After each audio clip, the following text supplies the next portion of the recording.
We will start in just a minute. Good morning. I know it may not be morning wherever you are, because there are people from 11 different countries signed up to be here today. And if you're in the United Kingdom, it's 6 p.m. And some of you may be watching this later, watching the recording at any time of day. So greetings, whatever time of day it is for you. My name is Jan Adrian, and I'm the founder and director of Healing Journeys. For 25 years, Healing Journeys produced the conference Cancer as a Turning Point from Surviving to Thriving. Many of those presentations are now available on our YouTube page, so you can still take advantage of those conferences. The countries, I just want to tell you the countries people are here from today, because it's just so interesting now that we're doing things on Zoom, how much of a bigger, wider reach we have. There are people from Australia, Canada, Japan, Macedonia, Mexico, New Zealand, Romania, South Africa, Switzerland, United Kingdom, and of course, the United States. So thank you for joining us in the second of our Zoom speaker series for 2022. My gratitude goes out to those of you who made donations when you registered, because that's the only income we have to pay for the expenses of this. So I appreciate you. Thank you very much. Our subject today is Cannabis and Cancer, Deciphering the Hype from the Science. This is a subject we were planning to do a seminar on 2 years ago when the pandemic stopped us from doing it. And it's a subject that many of us have questions about.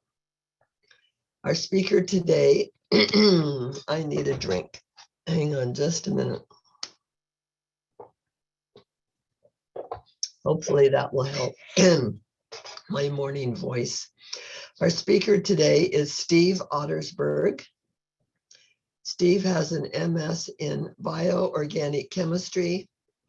He has decades of experience in laboratory testing, management, drug design, cannabis science, and teaching in the medical field.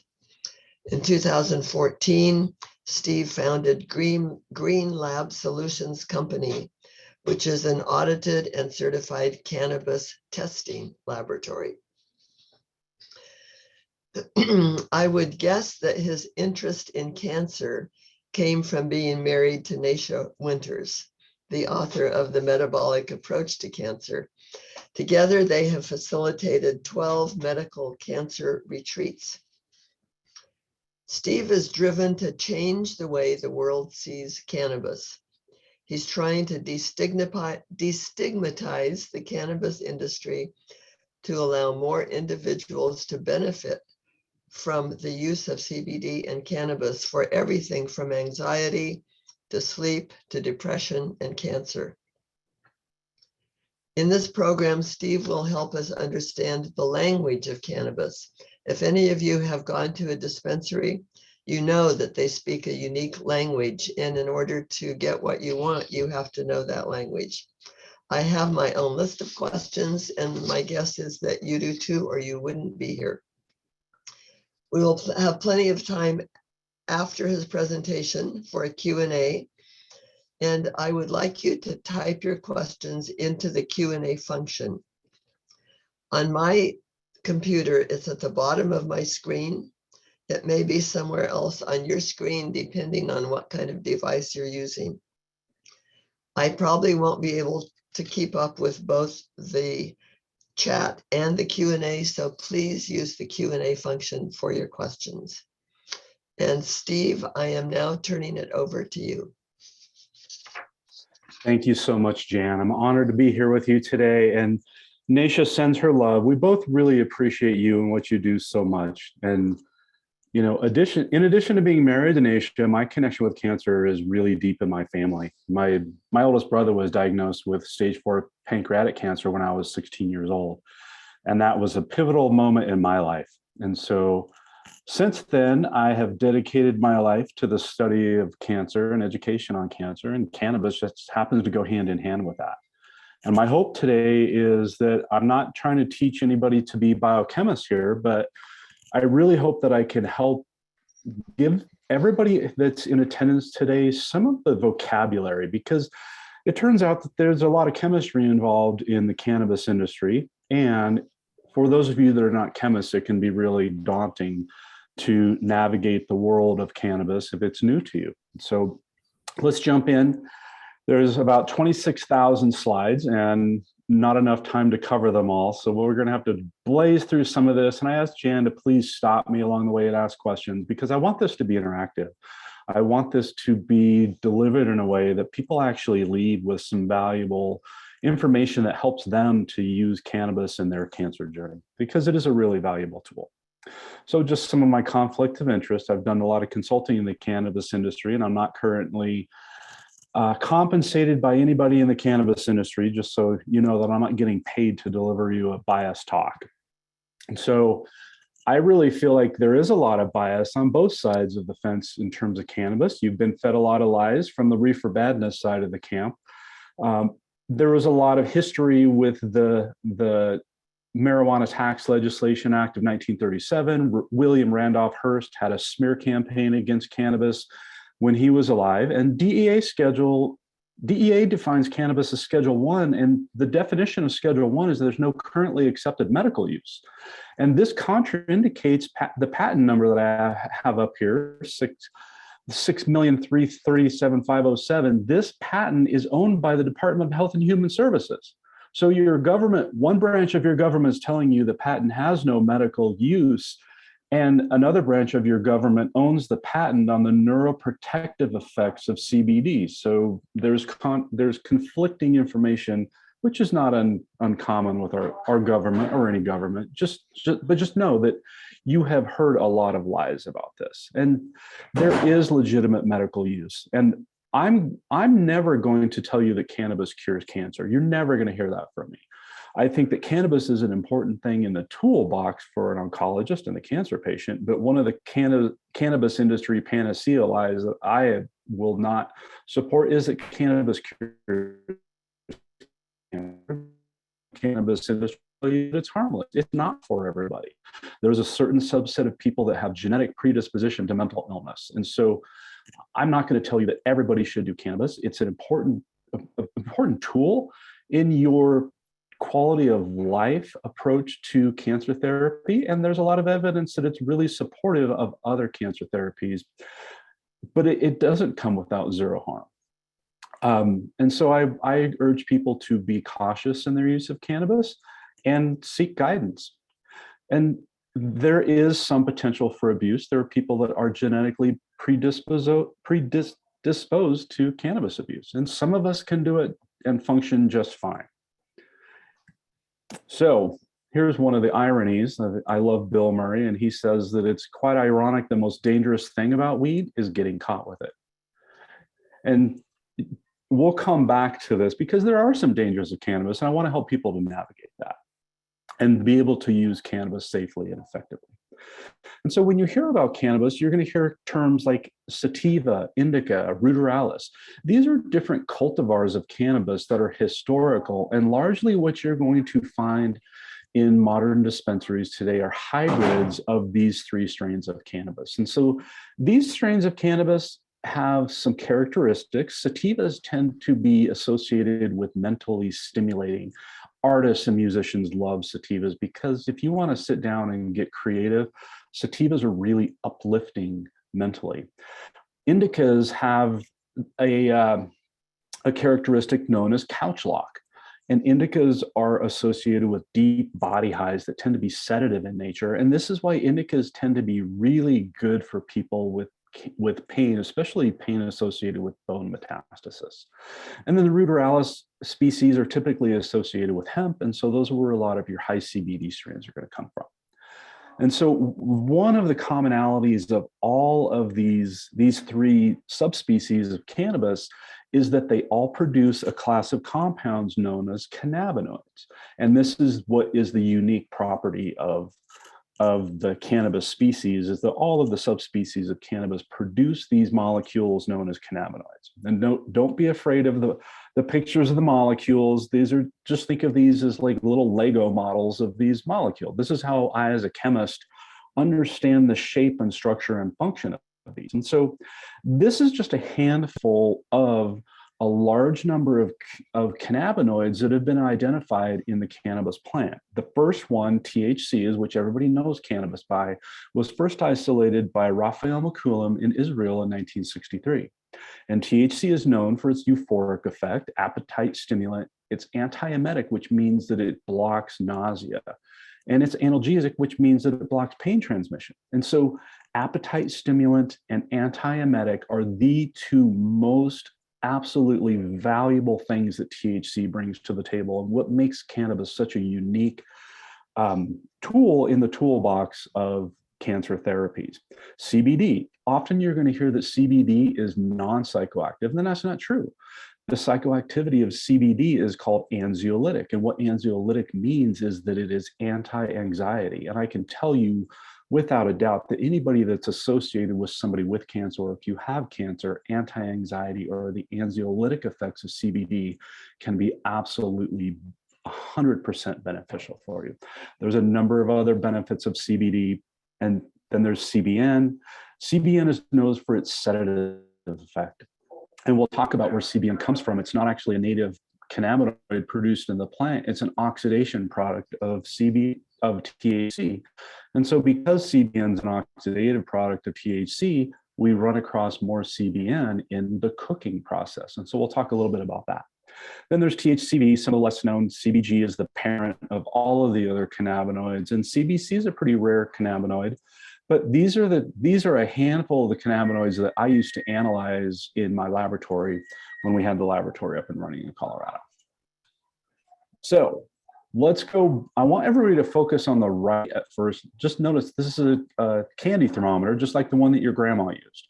So your grandma followed the temperature of the candy making process very closely, because if she cooked her candy too hot, it would get more and more hard in nature.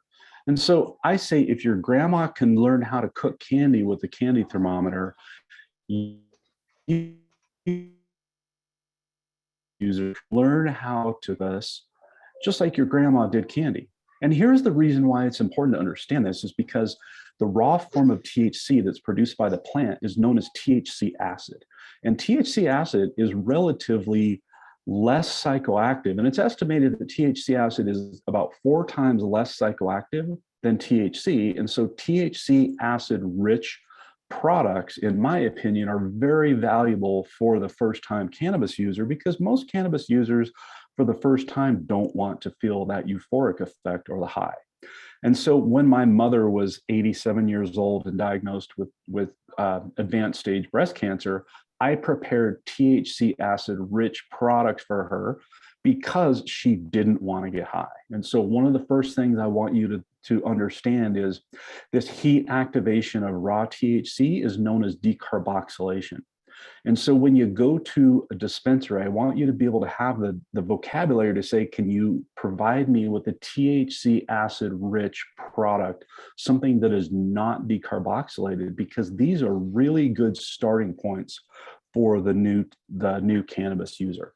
And the temperature at which this happens is around 230 degrees Fahrenheit. And why this is important is because this is roughly the temperature that brownies are baked at, right? And if you look at the candy thermometer, you see that thread candy, is about 223 to 234. So at the beginning of candy cooking, this is where you're going to have mostly complete decarboxylation of your THC acid, which is the raw form that comes from the plant. And it takes about 20 minutes to complete this process. And over this 20 minutes, there's a small amount of that THC that is getting oxidized into CBN.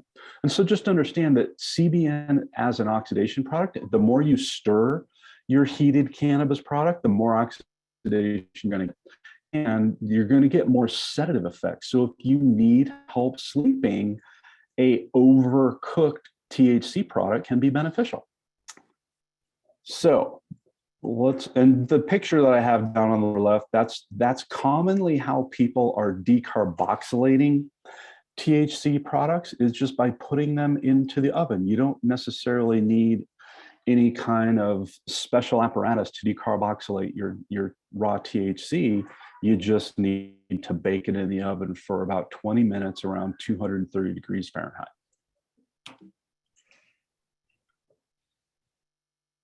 Oh no, I've lost my mouse and I can't move forward.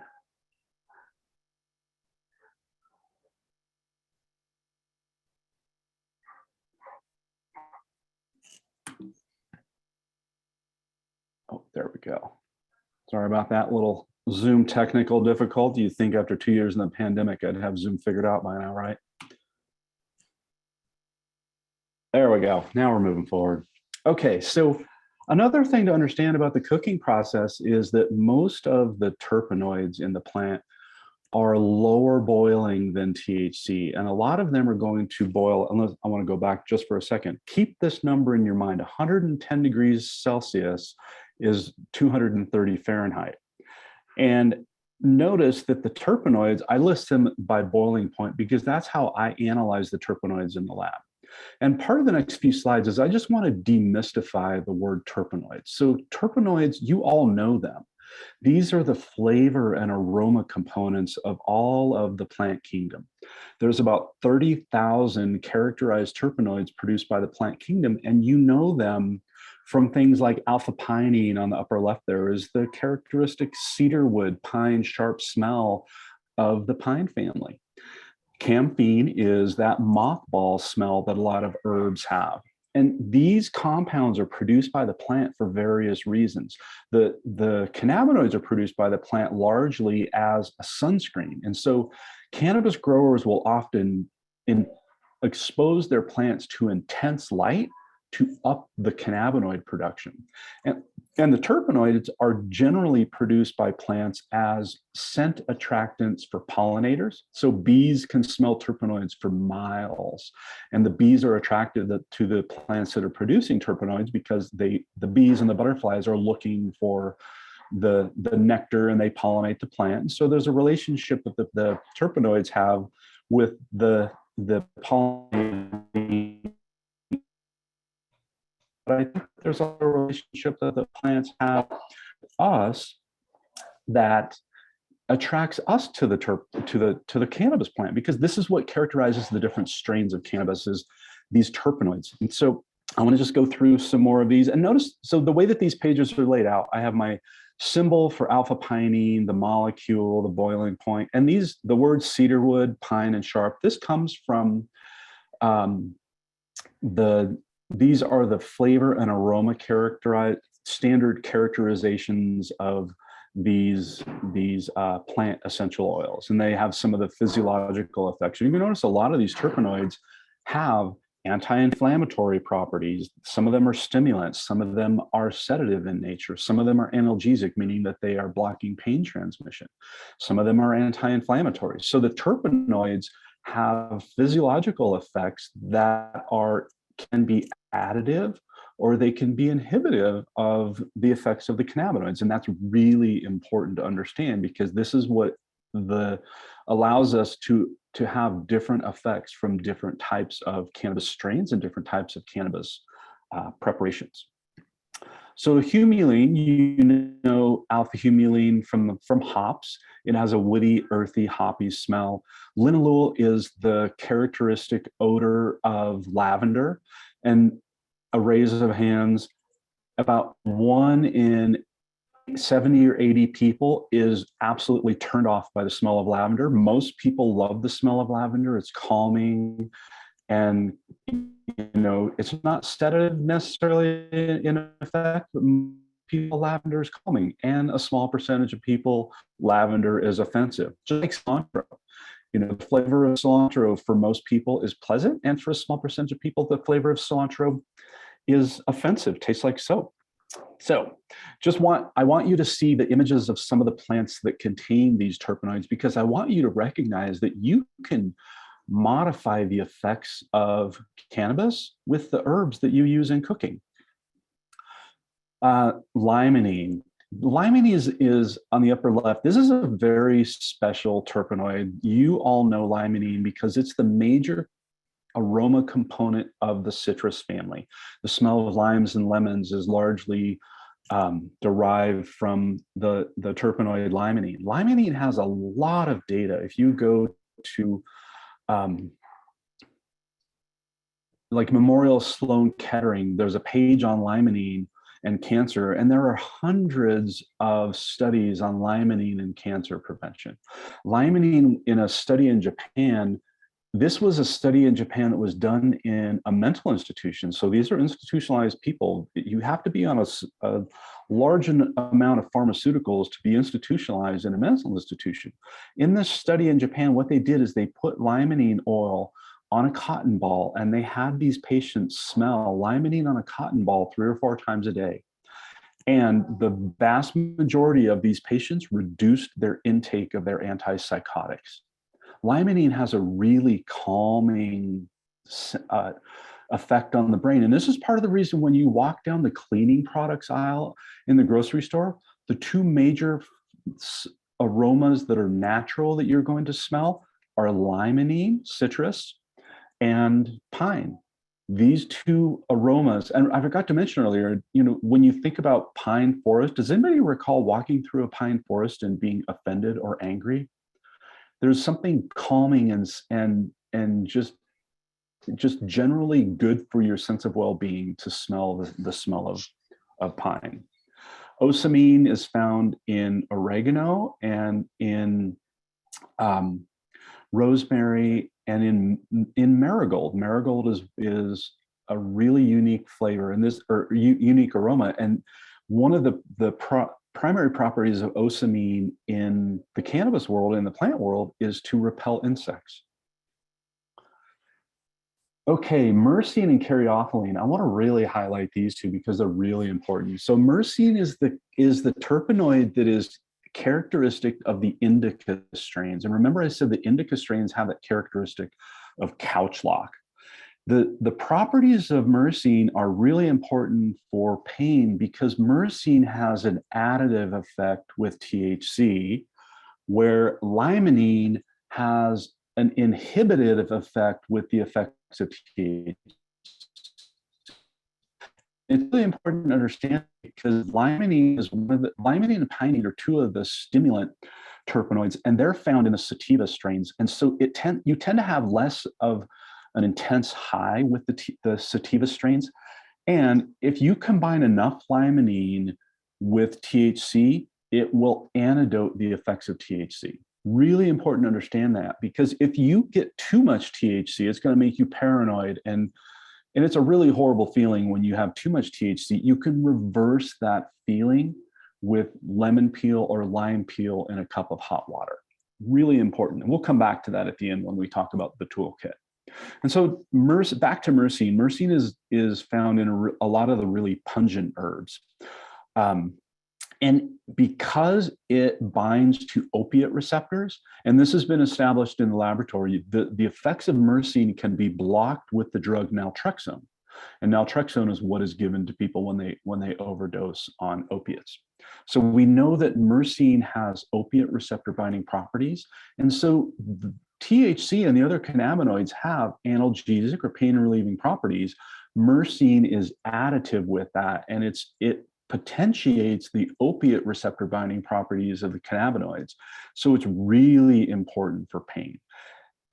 So just really wanted to highlight myrcene. It's absolutely essential for pain management. And what I've seen with patients that I have helped through the cannabis startup process with cannabis with pain is that high myrcene strains and products that contain myrcene and cannabis preparations are really beneficial for pain management.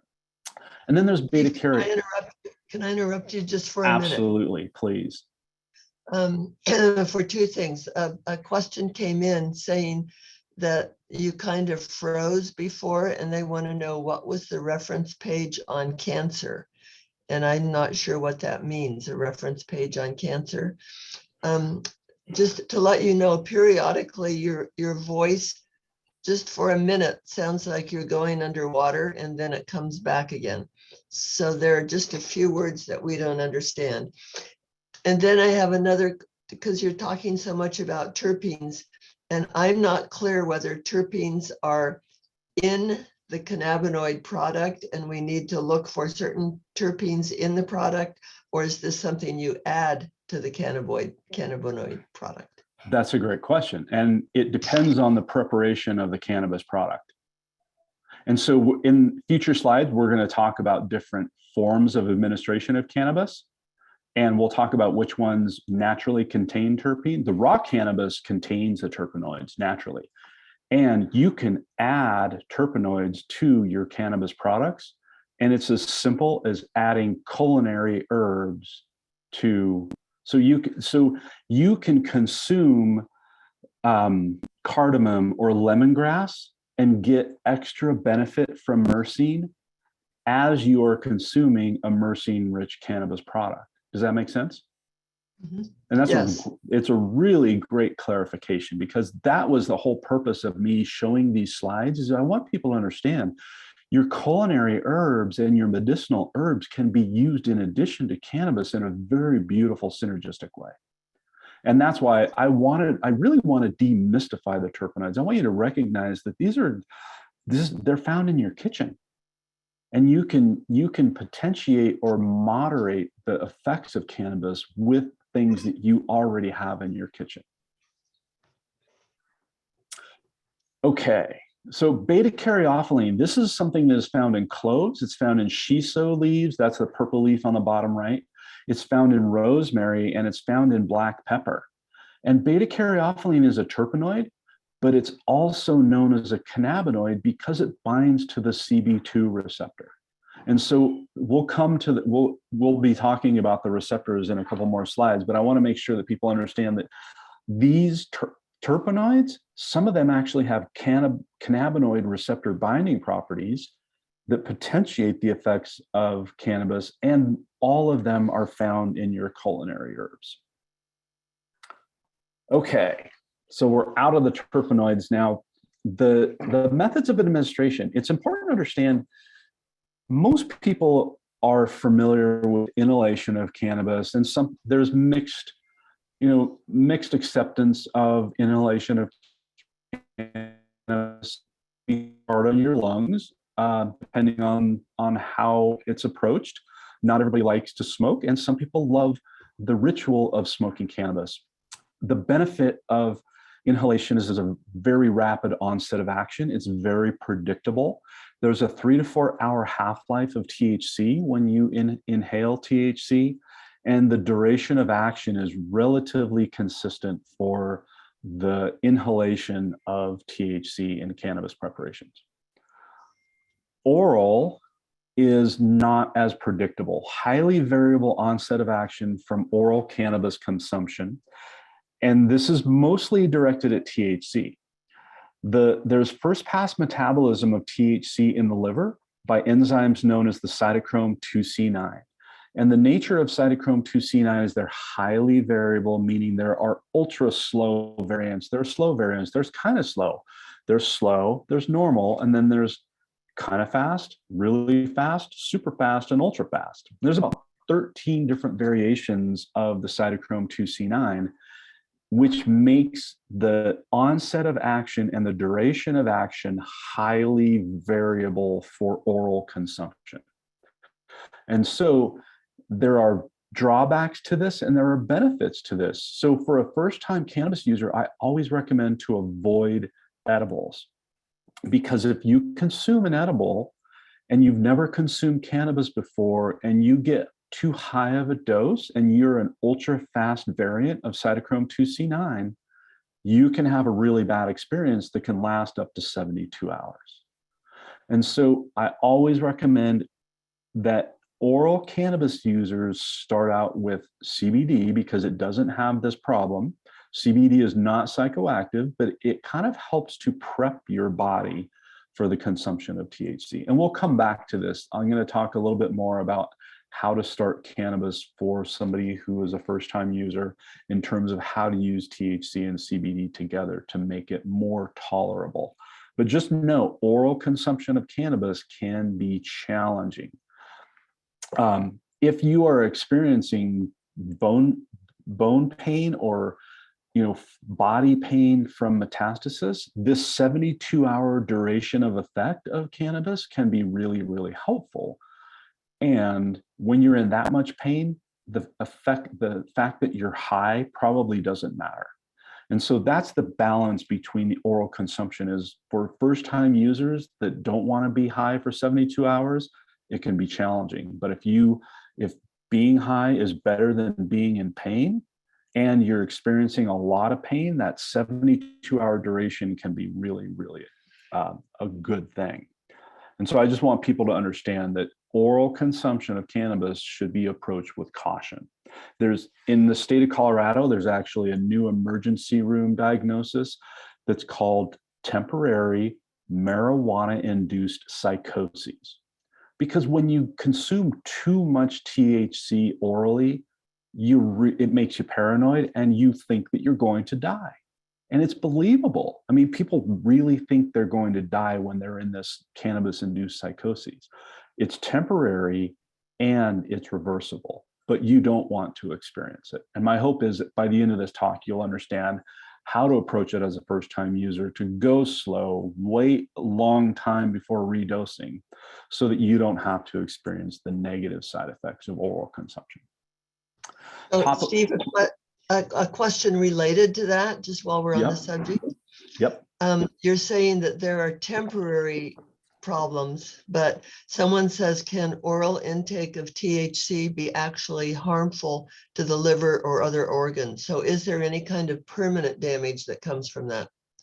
There's no literature evidence of THC causing elevations in liver enzymes, but there is evidence that high doses of CBD can cause elevations in liver enzymes. And the dosing study was showing elevations in liver enzymes with CBD when CBD was dosed in excess of 300 milligrams. And so at high doses, yes, absolutely. And so I think it's important to understand that, and there are some other potential negative side effects of super high dose. There was a study in the past that showed that really high study, they were looking at like 1,500 milligrams a day of THC was causing immunosuppression in breast cancer. And immunosuppression is not necessarily a good thing for cancer patients, because we need a functional, healthy immune system to help fight off the spread of cancer. And understand that I wanted everybody to see this typical effective dose of 10 milligrams for THC and 25 milligrams for CBD. I'm not giving dosing recommendations. I'm just telling you, this is a typical effective dose that somebody taking 10 milligrams of THC will feel the euphoric high of THC. So when you put that in the perspective of a dosing study that's looking at 1,500 milligrams, that's way out of the normal range of use. So in the normal range of use, there's no evidence that THC causes immunosuppression. And in the normal range of use of 25 to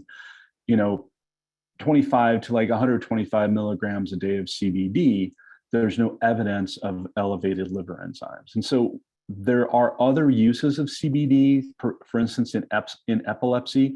There's been studies of control of epilepsy with CBD in the range of 300 plus milligrams per day.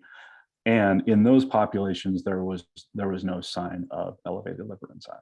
But those are two of the things to consider. So another question just related to that.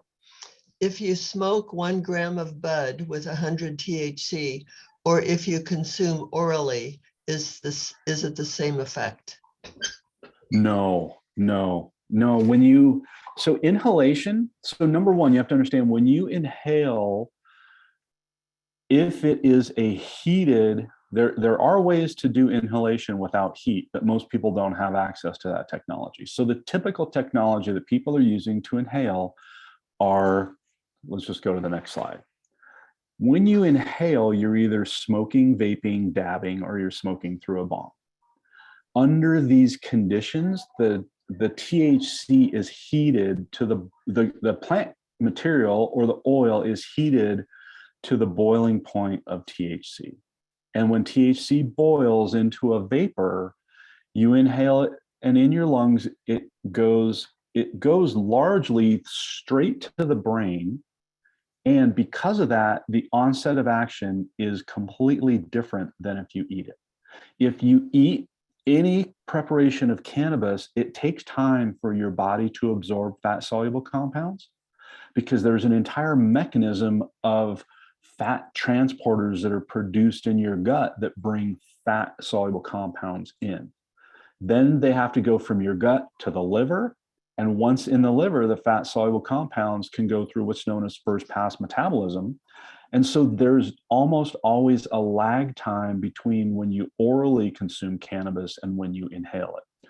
When you inhale it, the heating effect of vaporizing the plant material so that you're getting a vapor of the cannabinoids and terpenoids, that decarboxylates the THC.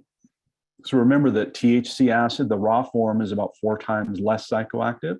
So when you are inhaling cannabis, you're almost always automatically activating it with the heat required to vaporize it. Does that make sense? And so you can consume raw cannabis. It's going to take longer for the effect to happen because of absorption and first pass metabolism, but you can have less of a high with raw cannabis consumed versus cooked cannabis when you consume it. Does that make sense? Yes, that's great. Thank you. Of course. Yeah. Thanks for slowing me down, because as you can see, I'm enthusiastic about this and I want people to understand it. So when we talk about oral delivery, there are tinctures. There's an FDA approved product called Sativex, which is a 1-to-1 THC CBD that is an oral spray that has been FDA approved for the management of muscle spasticity associated with MS. And notice that it's an oral spray. So you're actually absorbing Sativex as an ethanol tincture in your mouth. And so you can get ethanol-based tinctures at a lot of dispensaries today. You have to be able to ask the tender, is it possible to get a THC acid-rich oral tincture? Because that's about the best way for a first-time user to do it. They're pretty rare, but there are some sophisticated producers that are producing them in some states. California and Colorado probably be the most likely places to get a THC acid-rich ethanol tincture. Most ethanol tinctures are decarboxylated first before they're produced, so that you're getting THC in its active form versus the less active THC acid. Then there's oils. A lot of the oils that you can get commercially in dispensaries are in MCT oil, which is a great delivery method. No problems with that whatsoever. And typically these oils are made from dissolving extracts. And we're going to talk about extracts just a little bit. The oils are made from dissolving extracts of THC with MCT oil from coconut, and it's a great delivery method. And I recommend, if you're going to use this delivery method, try to let the MCT oils dissolve in your mouth, because you're going to get less of a high and it gets to your brain quicker. You can have a really mild high from oils and tinctures just by letting them dissolve primarily in your mouth. Really great mode of absorption is oral absorption. Epidiolex is an FDA-approved CBD product that is approved for the use in some specific types of seizures. And this is where CBD really shines, is in seizure control. Edibles, for cancer patients, I have a really hard time with edibles. Edibles can be unpredictable in the onset of action and duration. And most of the edibles that you can find in modern cannabis dispensaries are really high in sugar, artificial flavors, artificial colors. And to my chagrin, most of the cannabis industry has not embraced sugar-free or natural. And there are some, don't let me dissuade you from looking, but I would urge you, for a first-time cannabis user, and if you're using it for cancer, try to stay away from the sugar containing, and go to your dispensary and ask them for sugar-free preparations, because it's something that's really important for cancer patients, is to avoid the sugar and the artificial colors and flavors. But just know, Steve, yes. Steve, I want to stop you because two people have asked the same question. Oh, thank you. What is dabbing? And I have to say, I didn't even hear you say the word dabbing. But We're not there. We're not there yet, but we're going to get there. Oh, okay. Yeah, Oh, dabbing. so I didn't miss anything. Yep. Yeah, dabbing is in the future. Okay, good. Thank you. Last thing is capsules, and there are some capsule preparations of THC that can be effective for some people. Marinol was a encapsulated formulation of synthetic THC that was an absolute flop. When I was working in the pharmaceutical industry, Marinol was being marketed for the side effects of chemo and radiation, and it was an absolute flop of a product because the most common side effect of Marinol was dysphoria. And I'm pretty sure that you don't have to be a medical professional to understand that you do not want to experience dysphoria. Dysphoria is paranoia and basically being disoriented.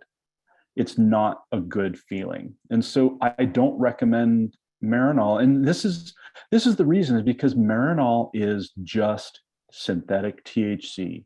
There's no terpenoids in it to help moderate and adjust its effect. There's no CBD in it. And here's the thing with THC and CBD is a 1-to-1 THC CBD preparation like Sativex is largely absent in the euphoric effect of THC, because THC and CBD are antagonistic of each other at the CB1 receptor. Does that make sense how I said that? So when you combine CBD and THC together, CBD somewhat cancels out the euphoric effect of THC.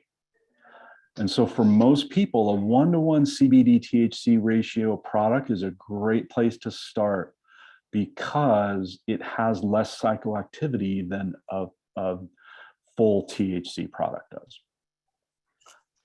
So another question related to delivery while we're on this subject, and this is someone obviously more familiar with it than I am.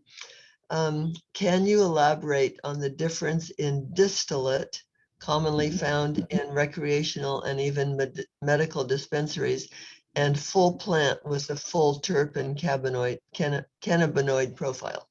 That's our next slide. Okay. So we can't talk about this without talking about extracts, because extracts are really popular in the industry, and there's a reason. And largely Rick Simpson oil is why there is such a high popularity of full spectrum products in the cannabis industry today. And I know that everybody wants to hear about Rick Simpson oil because it is, there is a mystique about Rick Simpson oil, and there is so much anecdotal evidence in the cannabis world, miracle cures of cancer. I mean, if you look up Rick Simpson oil, you're going to hear that, oh my God, my grandma took Rick Simpson oil and it cured her stage 4 whatever type of cancer. And there's story after story about this. I'm not going to talk about that, because Rick Simpson oil, and I don't want to take a lot of time on this, and I don't want to demonize Rick Simpson, but I want you to understand that when Rick Simpson oil first was popularized, Rick Simpson had a recipe that was spread through the internet where he was telling people to take their raw or cooked cannabis product, put it into a Home Depot bucket with paint thinner, otherwise known as naphtha, to cook. They're extracting their cannabis product in an orange bucket with paint thinner. Does anybody see the problem with this? You're also extracting toxins out of the orange bucket that are carcinogens and liver toxins.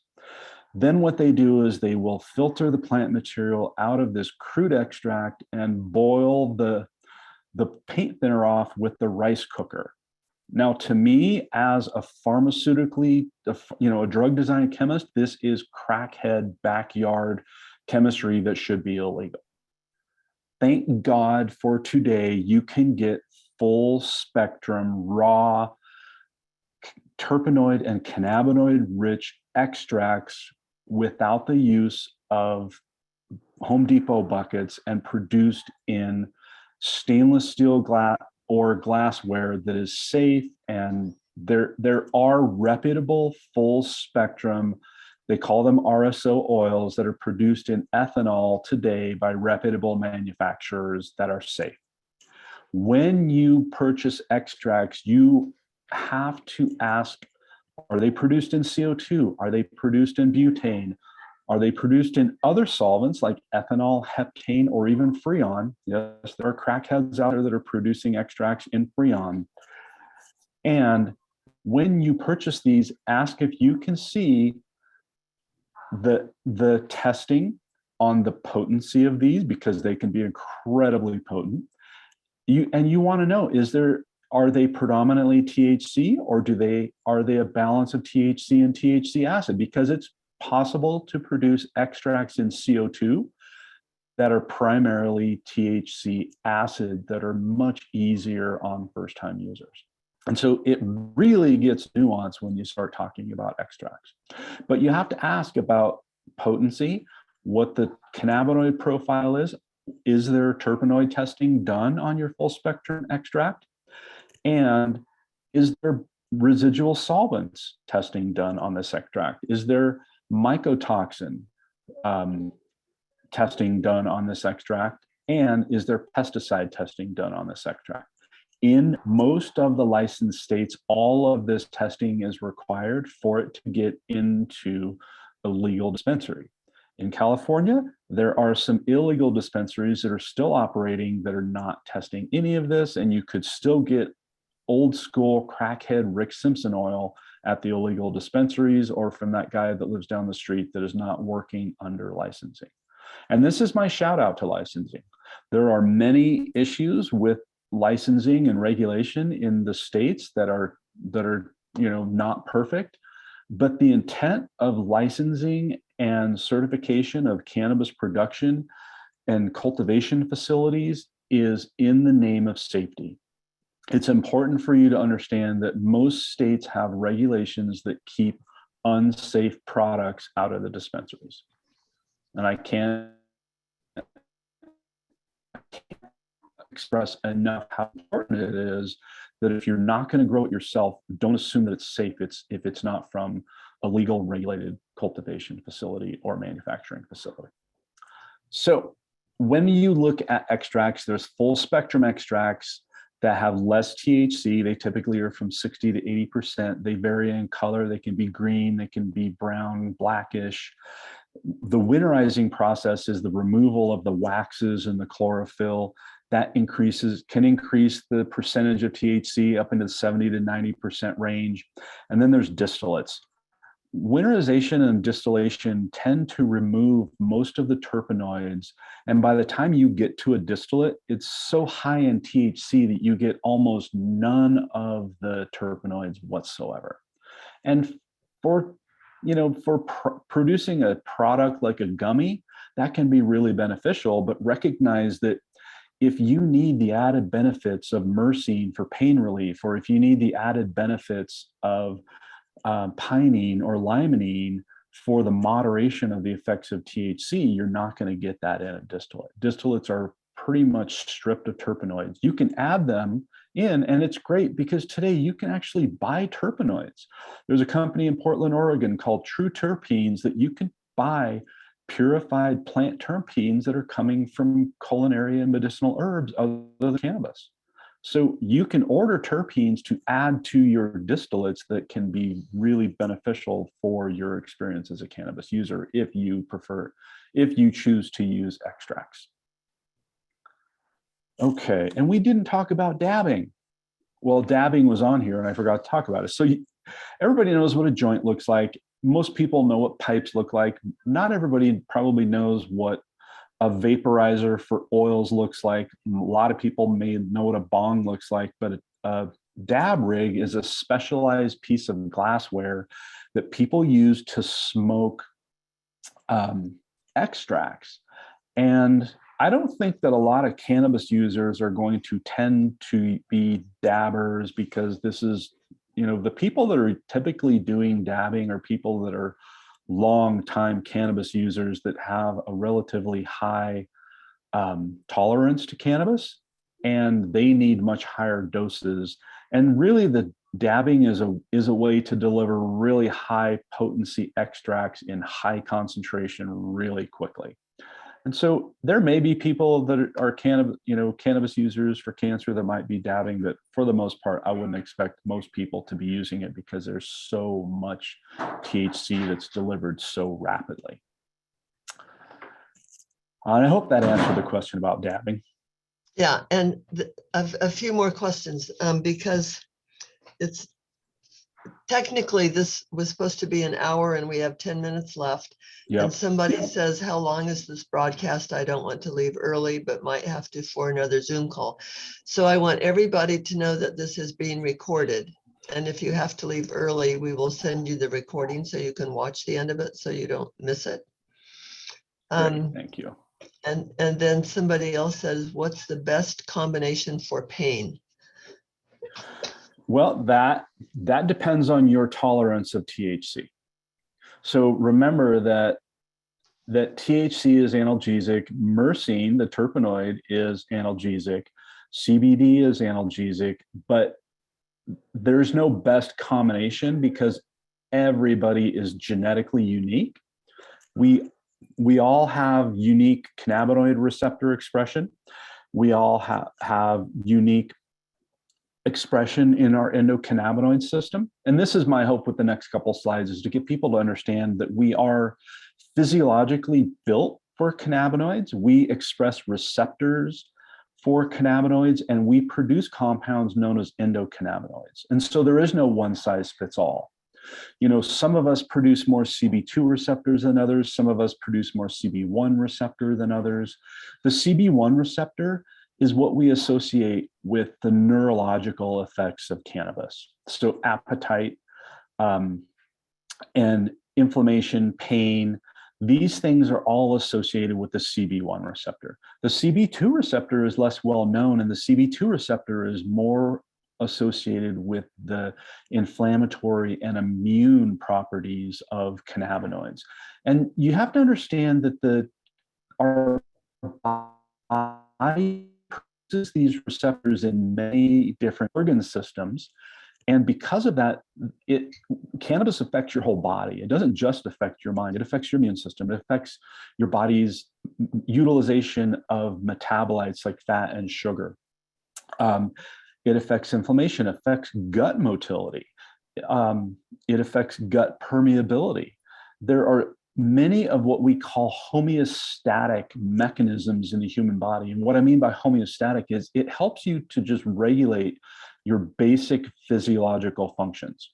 And I like to say that in the central nervous system, the CB1 receptors are like circuit overload protectors. They're like breakers in the central nervous system. And the reason I say that, I like that analogy, or they're like anti-lock brakes.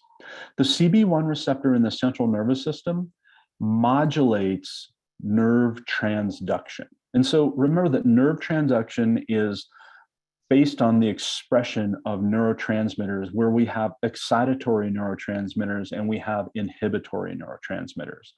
And our basic sense of well-being is somehow balanced between the spectrum of inhibitory neurotransmitters and excitatory neurotransmitters. When we tend to be in a state of stress, it's because that spectrum is leaning too far towards the excitatory neurotransmitters. Like epinephrine is one of the most well-known excitatory neurotransmitters. When you are in a fight or flight state, when you're under stress, your body is likely releasing more epinephrine than it is if you are in a calm state. And what the CB1 receptor helps to do is to prevent your body from over taxing your central nervous system from stress. And one of the known effects of the CB1 receptor is that in the brain, it functions in a process that's known as fear extinction. Fear is important. It's important for us to be able to recognize that when we see danger, we must react to the danger at that time. But here's an example that I like to use, and I have a funny story behind this. I was giving this talk at a cancer festival, a natural wellness festival. It centers around cancer in the UK called True Fields Festival. And at True Fields, we're in this big tent out in the middle of the country, in the UK countryside, and I'm talking about this. And, people understand that we have innate fear response built into us, which is instinctual. When you see a saber-toothed tiger, you know that you should be afraid of a saber-toothed tiger, right? But a saber-toothed tiger doesn't even exist anymore. So should you have a response to a saber-toothed tiger today? And I think most people would say no. The answer is no. And there was a little girl at at True Fields. When I asked about the saber-toothed tiger, she stood up and she said, "What's wrong with you? Saber-toothed tigers don't even exist anymore." But I think that the analogy is based upon a book called Running from Ghosts. And there's a veterinarian in the state of Colorado that studied the stress response in the pronghorn antelope. And what he found is that pronghorn antelope, their instinct for prehistoric predators that don't exist anymore is still so strong that they will run from their basic instinct when there's not even an animal around to run from. And I think that we as humans tend to have a problem with our stress response. We see a stressful message on our phone, a stressful email on our computer, and we react to it as if it is a life-threatening stimulus like the saber-toothed tiger. And so I think that it's important for us to understand that cannabis can help us if we don't have a good fear extinction mechanism, meaning that we don't produce enough endocannabinoids. Cannabis can be helpful to modulate our response to stress. And Ethan Russo, I'll talk about him at the end. Ethan Russo is a board certified neurologist. And I love what he says about this. He says that cannabis and cancer, one of the most important things that cannabis has to offer is, aside from all of the clinical benefit, cannabis can be really helpful for the cancer patient to regulate their stress response to the diagnosis. Because I don't have to tell you, if you're a cancer patient or if you're close to a cancer patient, that the diagnosis of cancer can be more harmful to you than the disease itself. And if you are given a flippant diagnosis from a calloused doctor, this is, oh, you've got 2 months to live. There's nothing we can do for you. Get your affairs in order. I've got to go to my next patient. I'm not saying all doctors are callous, but I think you get the message. There's not a lot of doctors that really have a kind, gentle way to deliver this. And even if they did have a kind, gentle way to deliver this message, it's a difficult message to accept. And when you get this diagnosis, it's easy for you to spin out in a fear reaction. And for some people, cannabis can be a really good way to slow this fear response down so that you can gather yourself in a state of calmness to make better decisions. And that's my hope, is that— Steve, question related to that. Yep. Because you say it can be helpful for some people. So do we all have CB1 or CB2 receptors? How do we know if we have them? Where are these receptors? How do we know what our fear response is like? Well, I think that, so there's a number of different, we all have CB1 and CB2 receptors. They are produced in all of us, and these receptors are produced by other mammals. There are some insects that have CB2 receptors, and these receptors go back to prehistoric. They're found in the elephant shark. The elephant shark is considered the most resistant species to evolution that evolutionary biologists can study. So what that means is that for 20 million years, the elephant shark has not evolved one bit. They still are producing the same CB1 receptors that are found in some simple cell organisms like the hydra. And so CB1, CB2 receptors, we produce them, they're produced by other species. And some of us produce CB1 receptors that are malformed. So we have genetic polymorphisms that lead to production of misfunctioning CB1 receptors. And I have some genetic resources in the last page that will help people to understand this. You can do genetic testing to see, are you producing normal CB1 receptors, or are you producing variants that can lead to problems? One of the problematic variants of the CB1 receptor in adolescent boys, it blurs their ability to see anger expression in other people's face expression. So can you see how an inability to see anger as a facial expression could be a problem for a teenage boy? And I think this is why there's just some teenage boys that just constantly get into trouble because they have trouble reading facial expressions. And this is a CB1 receptor trait. And there's some other resources that I have at the end that will help people to understand, you can do genetic testing. There's a company called Endocanna Health, and I have them in my resource page. Endocanna Health can give you a personalized cannabinoid expression report that helps you to understand, do you have CB1 receptor issues? Do you have COMT enzyme issues? There's a rare variant of the enzyme COMT that makes people more susceptible to psychoses from cannabis. You can get an understanding of, from the Endocanna Health report, are you somebody that produces higher or lower amounts of the endocannabinoids? And so there are some resources in the back page that will help you to understand some of this. Okay. And couple of questions.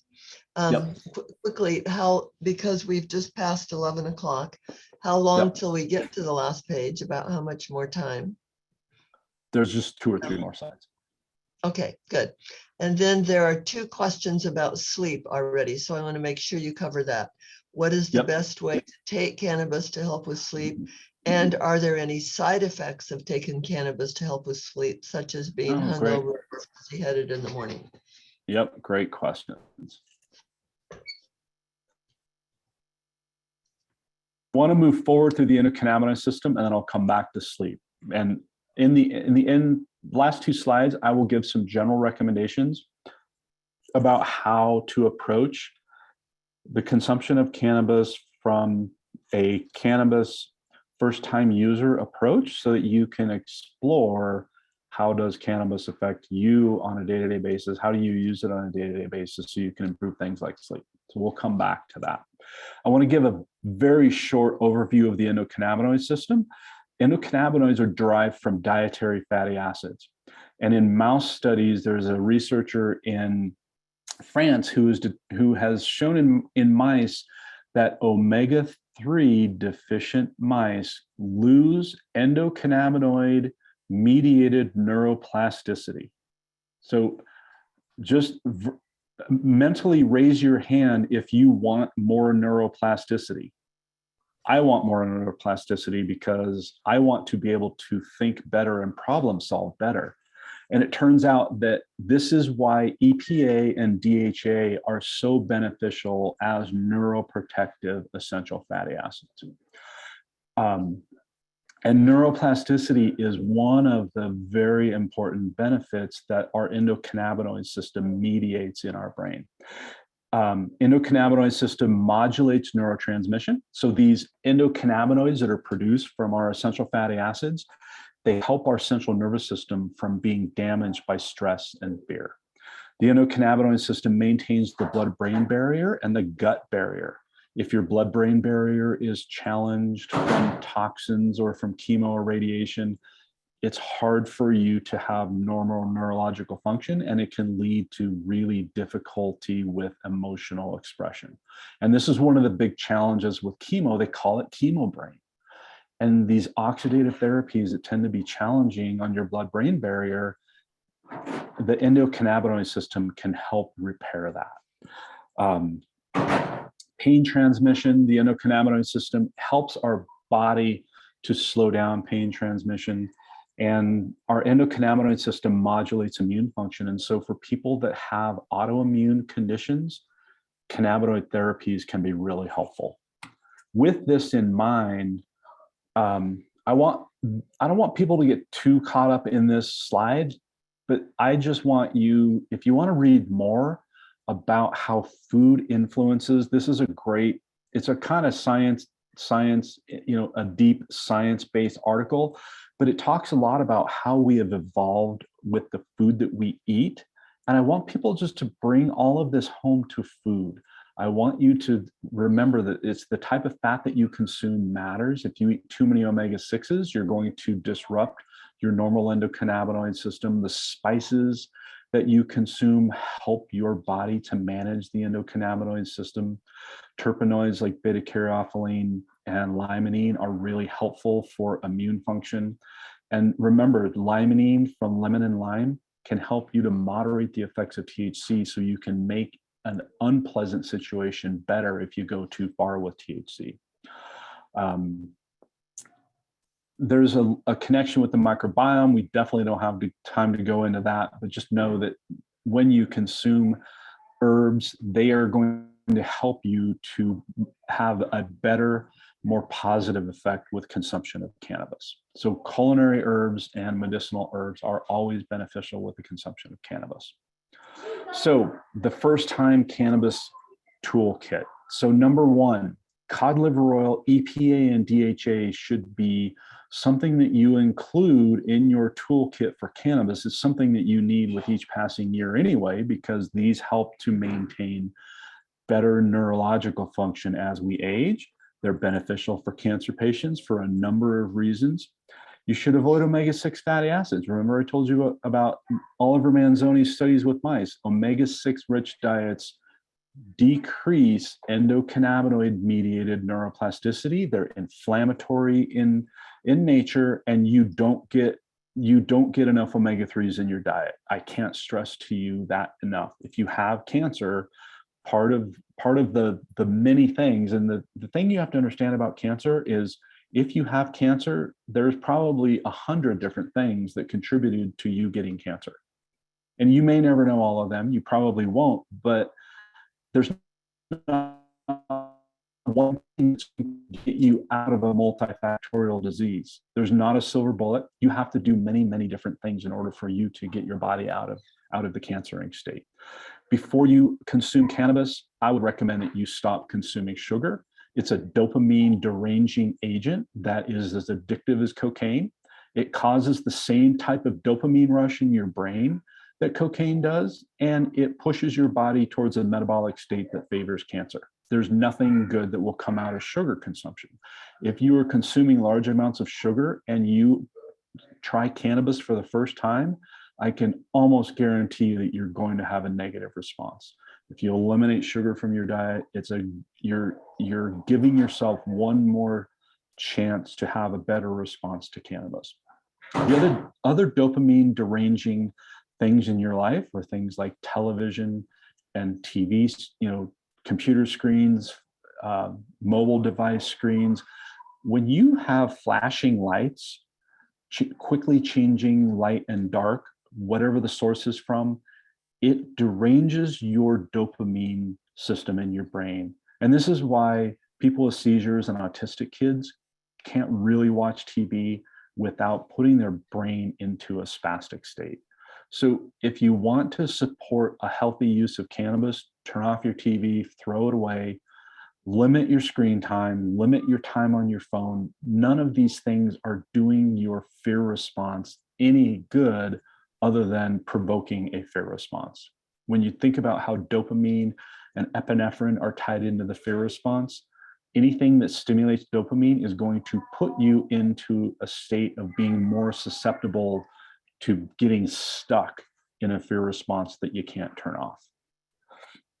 Gentle weight-bearing exercise, even if you are, struggling with weight loss and cancer, you're weak, if you pick up a water bottle and you do curls in your chair with a water bottle, 8-ounce curls are better than doing nothing. If you're really struggling, the minimum amount of weight-bearing exercise will do wonders for you, because when you are moving, you're stimulating blood flow. You're getting blood flow to your muscles, to your your connective tissue, and all of oxygenation of your tissues is the worst thing for your cancer.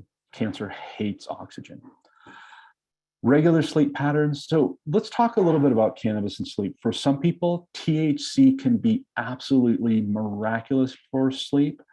And for other people, THC can be the worst thing for sleep whatsoever. And it's really difficult to predict. So unfortunately, there's some trial and error. For some people, indica strain that's rich in myrcene can be combined with calming herbs. Like some of the calming herbs, like passion flower and an indica strain of cannabis, can be really helpful for some people for sleep, and cannabis for other people for sleep is just completely contraindicated. And unfortunately, it's difficult to determine. And part of this lies in our endocannabinoid system. And this is why I always recommend EPA and DHA for a couple of weeks before you even try any type of cannabis preparation.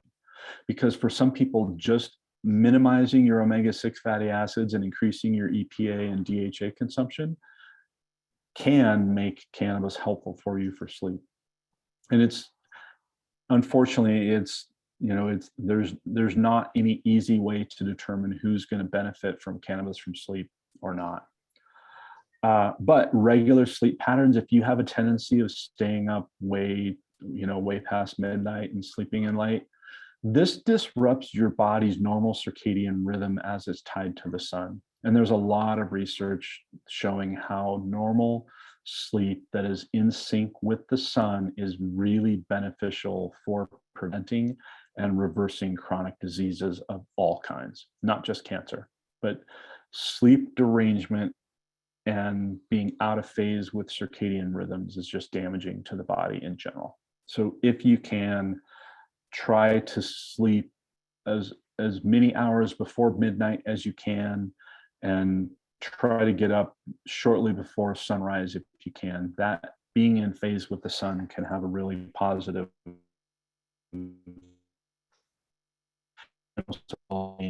body's ability to maintain positive health. So in terms of a starting program for the new cannabis user, I would say start low and titrate doses slowly. After you've been on essential fatty acids, EPA and DHA, and you've limited sugar intake, you're getting some exercise for a couple of weeks, start with CBD. Most people can do 5 to 10 milligrams of CBD without feeling anything. Most people can get away with about 25 milligrams of CBD 2 or 3 times a day. And some people feel amazing from this, and a lot of people may not feel anything.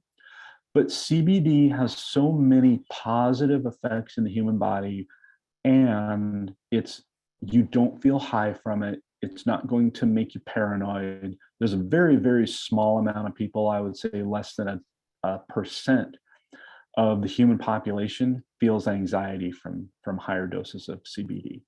But 99% of the people generally will feel good from 10 to 25 milligrams of CBD per day.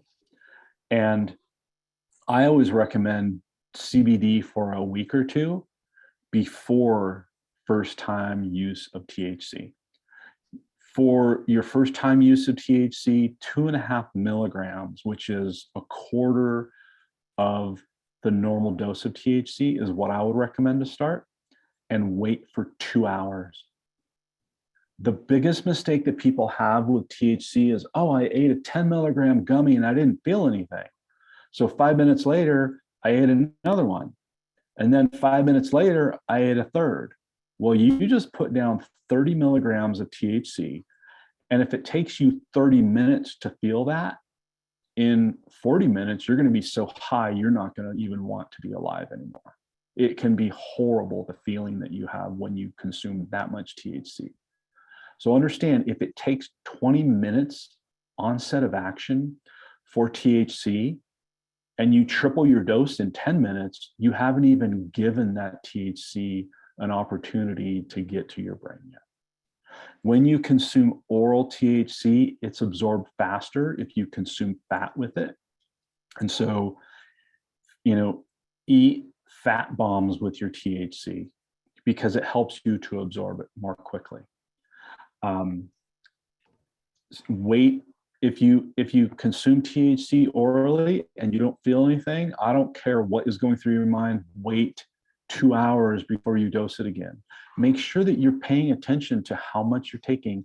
Let your body feel it before you redose. I can't express that more. Is just be slow and gentle with your first time consumption of THC, and slowly, patiently work up to a dose that feels comfortable. Because if 2.5 milligrams feels comfortable to you and you double it to 5 milligrams, it might be a horrible experience for you. It could last a long time.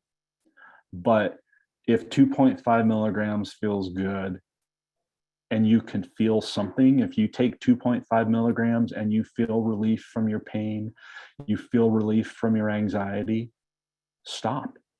Just be happy with 2.5 milligrams. If you feel good at a lower dose, don't push it.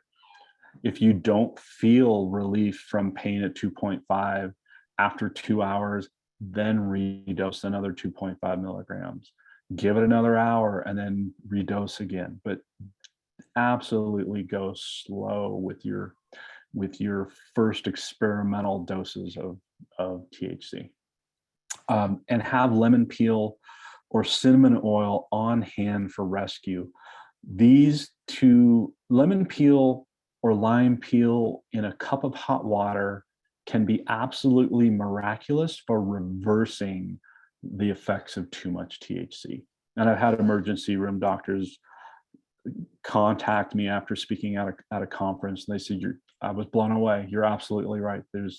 I had patients come in that ate too many edibles and they thought they were dying. Their heart rate was racing and they were paranoid and delusional. And I gave them a cup of hot water with lemon peel, and within minutes they were calm and collected again. It's pretty miraculous.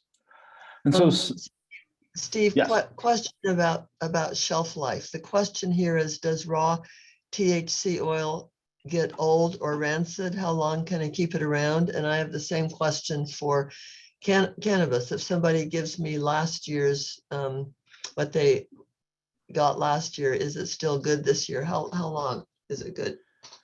It depends on the storage conditions. Under refrigeration and in the absence of heat and light, cannabinoids can last for a long time.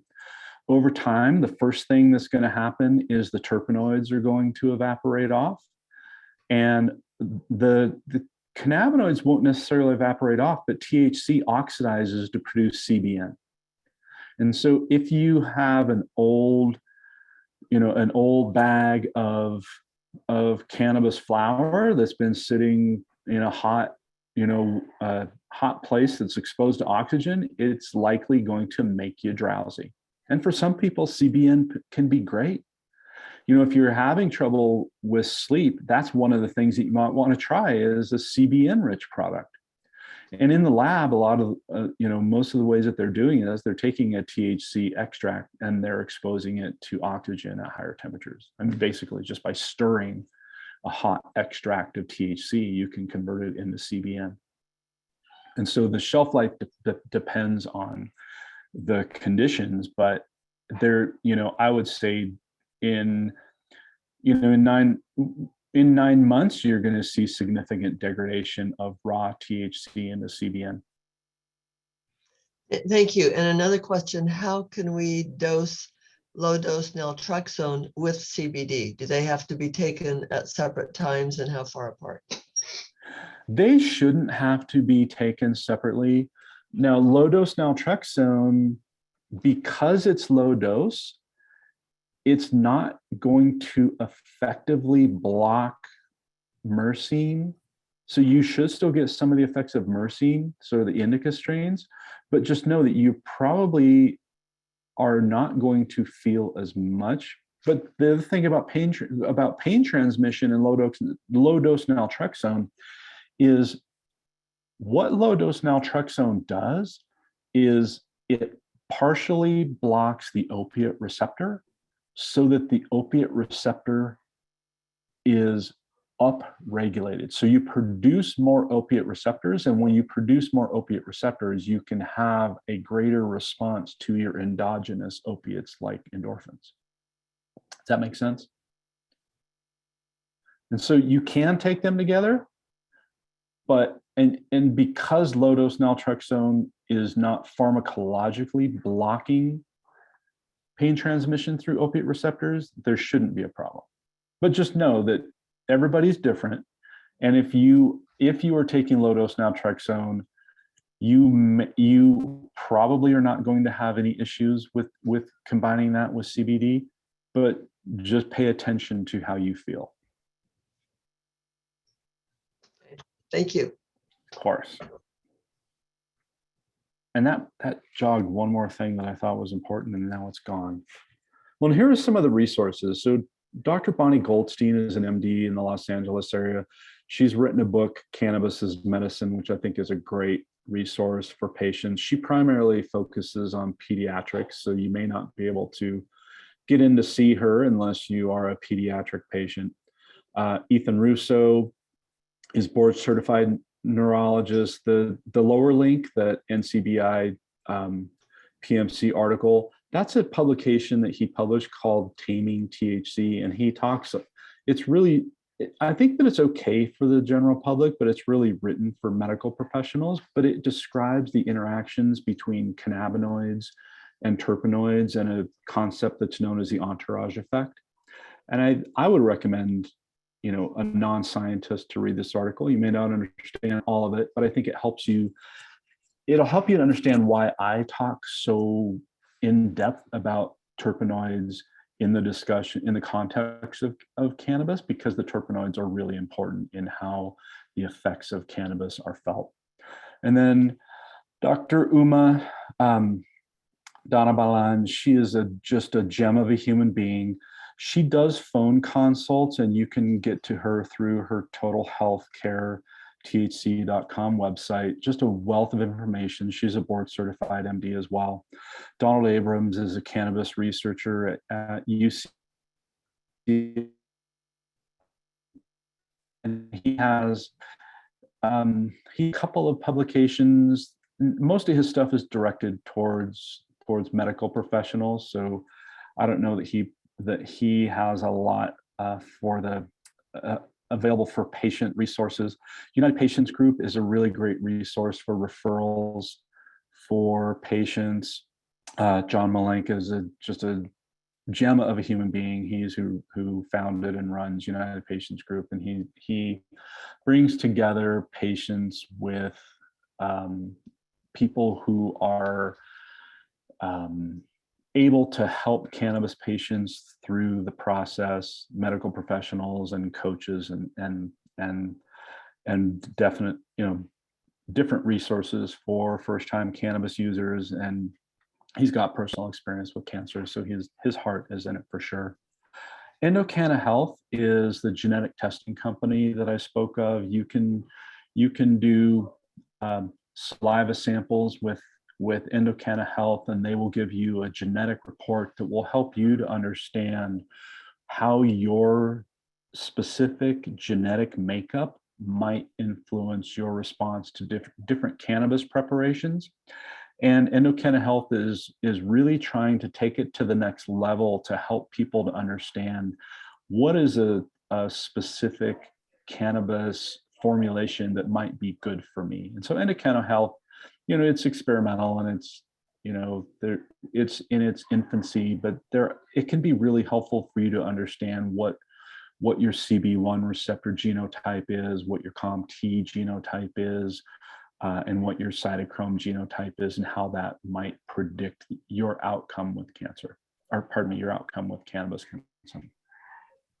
And then one that I forgot to get on here is Aunt Zelda's. If you're in the Bay Area, Aunt Zelda's is probably one of the best producers of cannabis products in the Bay Area. And they're to me, they're one of the most ethical companies, and they're a great resource. So if you're in the Bay Area, try to locate Aunt Zelda's. Questions about dispensaries. Are medical marijuana dispensaries different from recreational dispensaries, or is there can you just go to any dispensary? In general, medical dispensaries are going to be tax-free, and this all varies state by state. But in general, you may get better pricing at a medical dispensary because you may be able to get tax-free purchases at a medical dispensary. So it might be cheaper for you. Medical dispensaries might have different dosing options and different delivery options depending on the state that you're in. And so it can be advantageous to you to go to a medical dispensary if you have true medical need. And if you have, most states recognize cancer as the one of the true medical needs for cannabis. So if you have a cancer diagnosis, it should be easy for you to get a medical card in most states. And thank you. Another question, how can we avoid the heart rate increase that can happen with cannabis? That's one of the tricky things with the genetic predisposition. But if you go through the toolkit, eliminating omega-6 fatty acids, all of these things here should be the things that you do before you start it. And for some people, this will help, and some people, it just won't. And so if you do get, the medical term for that is tachycardia. If you get tachycardia from the consumption of cannabis, sometimes an indica strain or a high myrcene product can alleviate that. But in some cases, you're just going to have to do lower doses of THC and combine it with CBD. For some people, a 4-to-1 CBD THC can give them a lot of the relief that THC offers without the negative effects of THC. And so often higher CBD products are better for people that get elevated heart rate. Okay. Thank you, Steve. There are a few more questions, but but we've already gone 30 minutes overtime. So, and some of these are really complex and individual. So I wonder if you would be willing, if we know who asked these that are individualized, if maybe you would answer them by email later. Absolutely. I'd be more than glad to. Okay. Yeah. That's good. Yeah. So any closing remarks you want to make? Well, I think that thank everybody for the time today. And thank you, Jen. I really appreciate this. I mean, here's one of the things that I hope people get from this is that cannabis is a beautiful plant. You know, it attracts us with the smell. There's some beautiful smells that plants produce. And I want people to help frame cannabis inside the toolkit of cancer is our emotional state from diagnosis of cancer to healing from cancer is as important as any therapy. And my hope is that from this discussion today, that anybody that listens to this has a better sense of how to approach this in a way that helps them to richen their emotional response to cancer. You combine, cannabis products with culinary herbs, you cook good food, you spend time with people that you love, and just try to use cannabis to help you to maintain a positive outlook and just be in a sense of gratitude for the world around you. I mean, I know that it's hard for people that get a terminal diagnosis to understand that this could be a positive thing for you. And my hope is that because, cannabis is this beautiful, rich smelling thing, that you can use cannabis as one of the gratitude exercises that helps you to stay in a positive and creative and, building mindset rather than being in a mindset of fear and dread and depression. Because that's, to me, one of the most critical and one of the most difficult parts of the journey with cancer is, how do you recognize that your diagnosis can be a gift? And if you can stay in that mindset, I think cannabis can be a really rich thing in your life. Wow. Thank you. That's a really good note to end on. One of the questions I started the day with was, if cannabis doesn't kick cancer and I'm not in pain and I don't have trouble sleeping, is there any benefit for me? And you've just answered that really well. So thank you. Of course. I appreciate. Thank you so much for all this information. Some people have already said it was a little above their heads, but I think you brought it down. So most people should have some really useful information. I really appreciate your time and your expertise. Thank you, Steve. I'm honored, Jan, and I so appreciate the work you do, and I'm glad to support it. Thank you. Thank you. So I'm sorry that we've gone over time, but for people that had to leave, they will get the recording so they can watch it on their own time. I just want to say the Healing Journeys next webinar will be April 9th. So watch for an email with more information. And to remind you that, of course, there are expenses associated with doing this. And I am grateful for those of you who are able to make donations to help cover those expenses, because your donations are our only source of income. So thank you very much, Steve. Thank you for all of you that were with us today. And I hope to see you again in 2 months. Thank you. Thanks, Jan. Have a great day. Thanks, you too. Bye-bye.